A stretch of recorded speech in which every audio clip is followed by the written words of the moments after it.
Hello guys, Mr. Fluffy Pants here. Today guys, I got another MCU movie review leading up to Avengers Endgame, which comes out in April. And today we're going to be reviewing the original Thor from 2011. And this is kind of like a forgotten origin movie. Not a lot of people talk about it. And there's some really good parts of this movie. It's not like, but the movie isn't great it's not like a Thor Ragnarok, which is the third one, but it's not boring like Thor the Dark World, which is the second one, which that's pretty interesting.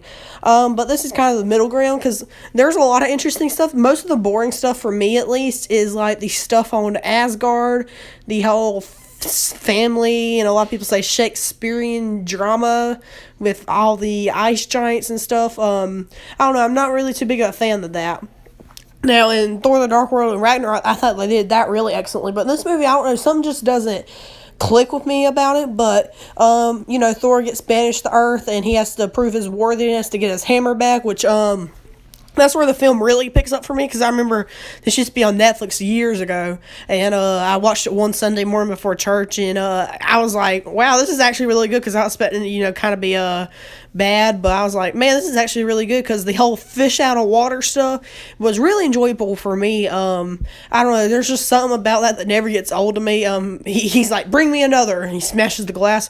That's just perfect. But the side characters like Darcy and Jane Foster and all of them, they're actually pretty enjoyable in this movie. Thor the Dark World, not so much, but especially the doctor, I forgot his name, I'm so sorry, someone will probably tell me, but I really like that doctor character. He's pretty he shows up a lot actually, but this movie, the whole fish out of water stuff, and then I love the small battle between the the Asgardian robot thing. I again don't know that. I'm sorry. Probably someone will let me know, but the destroyer, I'm just gonna call it a destroyer, the big silver robot, it comes to that New Mexican town, and Thor has to beat it. And then there's like the whole thing with Thor's hammer's lodged in a rock, and like they build like a little shield base around it. That's a pretty cool scene out in the rain.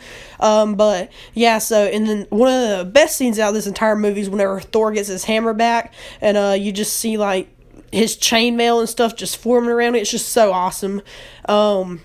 Then he defeats that, and then I would have thought when I was first watching this, I thought that was the actual final battle, but it turns out the final battle between him and Loki on the Rainbow Bridge to the I forget it, the Bifrost portal thing, which that's a pretty interesting fight, and you think Loki dies, but no, he just floats out in space.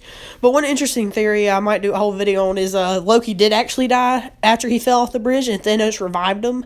That's kind of an interesting thing, or he created a clone of him, but he is the god of mischief, so you never know. But that's a pretty interesting theory, but that's for another day. But that's like a whole of course people love Loki. I like him, but he's not like my favorite character ever. I really like him. I don't really see him as a villain. He was a villain in this movie and in the original Avengers. I don't really see him as a villain. I see him more of an anti-hero, because it's pretty much confirmed now that Thanos was using the Mind Stone to actually control Loki in the first Avengers movie, which I'm pretty sure that was officially confirmed. But this movie's just very enjoyable. I love the fish out of water stuff, and there's a lot of awesome moments with Thor. That wig though kind of looks ridiculous, but that's been said enough. But anyway, guys, let me know what you guys think of this movie down below. Do you think it deserves more praise than it's got, or do you think it's just kind of forgettable? But anyway, guys, check out my Twitter and Discord, link in the description. Like and subscribe for more. Check out some other videos. I'll see you guys later. Bye.